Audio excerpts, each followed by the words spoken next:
Destroying all frequencies. This is Pilot Hammer. Anybody out there?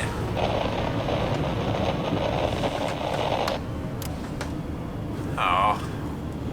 Hey guys, welcome back to another video. Now, of course, because I have a mild Star Wars obsession, and more specifically at the moment, an obsession with the clone troopers, who are my favourite boys, I've picked up this lovely clone pilot helmet kit. Now this is a fantastic kit. It's one of the rarer kits out there, but this was on one of the Facebook groups, and I just had to have it. Now the previous owner has done a bit of work to it. As you can see, it's been started on, but there's a paint job on there, but there is a bit of work to do to start off with. Now usually with clone troopers you have to do some kind of mod to get it on your head while still retaining this small neck ring, because no one's head's going through there. So usually with phase 1 clones you can do the chin off method. Now this has already been done here, and it's been done rather well. It's not too bad, but me being the big bucket-headed lump that I am, I still can't get this on. Even though that's off, it still won't go on my head. So first we're going to be gluing this part back on. I'm going to leave it separated down here, and I'm going to be cutting around the face so the whole face can come off and it can go on my head. So let's go, this should be a fun project.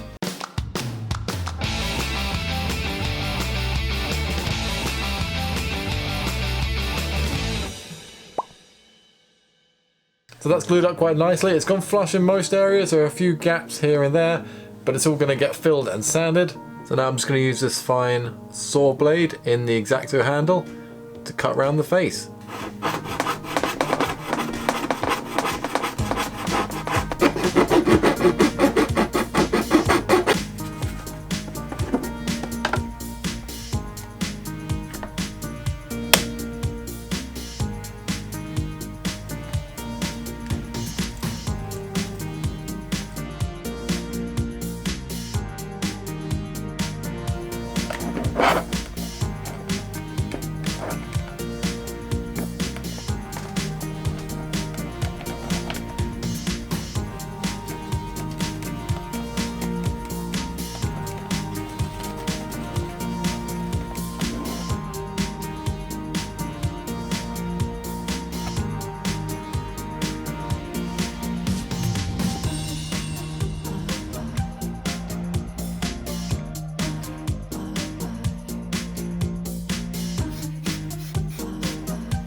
So I've got my helmet based out in white, and now it's time to do the paint job. Now my plan for this helmet is to make it a phase 1.5, so that is between phase 1 and phase 2. So what that actually involves is making it look like it's been painted in battalion colours. Now in canon you don't see these phase 1 helmets painted in battalion colours, but I want to get a good 212 collection going for this, so I'm going to do my own custom paint job for the 212. It also means I want to make it look like it once was a phase 1 that has been repainted in those colours.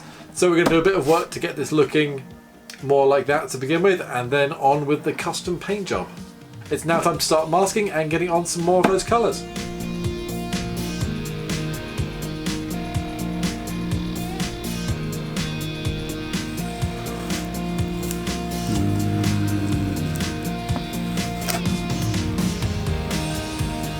Lovely and crisp and clean.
as you can see, I've been doing a lot of painting on this. There's a lot of different layers of colour on this helmet, and now it is pretty much based out in all the colours that I want. There's a few other bits I need to do, but we're going to touch those in a little bit. Now it comes to the custom paint job. As you can see, I've already started on this. Now in my mind for this design, this top piece was always going to be painted in that 212th design, and these chips going through to that yellow layer below that, which would have been there in the phase 1. But apart from that, I hadn't really decided what I was going to do to the rest of it. In my mind there was always going to be orange bits elsewhere on the helmet, but I hadn't really thought about where they were going to go. So what I've done is taken some pictures of this helmet as it is right now. So I'm going to throw them into Photoshop and try out a few designs and see what we can come up with. The idea is just to make it look nice and balanced and add in a few different things. There's lots of facets and shapes on these helmets, so we can kind of pick and choose which ones of those we want to highlight. Right now I've come up with something like this. I've got the front cheeks coloured in, which I think looks really cool, and then these little triangles which go across the jawline. I've seen some other helmets painted like this. It's sort of a World War II or Vietnam era American helmet with all the like shark designs on there. I think we're going to try and emulate that a little bit, but just keep them orange. So we're going to have some triangles along the bottom. So now that it's painted, it's time to see how we did.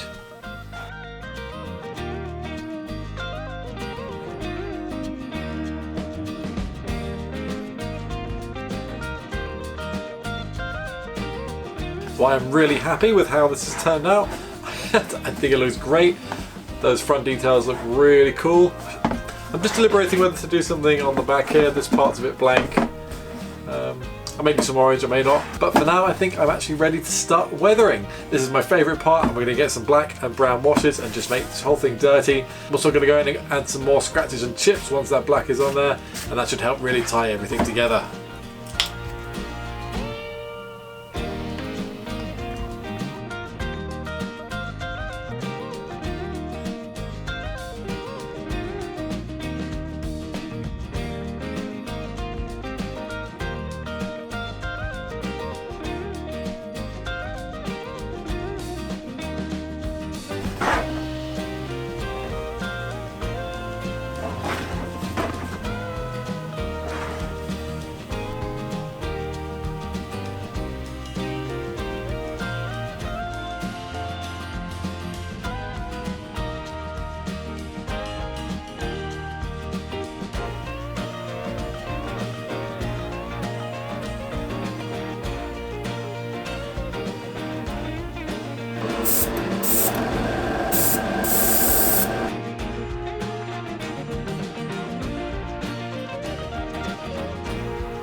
there we go, that's the Clone Pilot Phase 1 helmet all finished. I've got it mounted up on this mannequin here with the rest of my 212th armour. I was also sent the breather box, which you saw me finish at the end of the video there. That was finished in much the same way as the helmet, with layers of paint and weathering. And that just attaches to the front of the chest here with magnets. Basically, I just want the helmet as a viable option to wear with the armour if I want to. This helmet actually took me quite a while. As you saw, there was a lot of different layers of paint going on, different shapes and things I had to do. Keep waiting for the evenings of the next day to do the next one. So it's actually taken me a few weeks to get this done. I mentioned this area in the back before that it looked a bit blank, so as you saw, I decided to do some writing on the back. These are just different places that this certain clone might have been during the early parts of the Clone Wars. So there's a few systems like Geonosis, Christophsis, Ryloth, etc.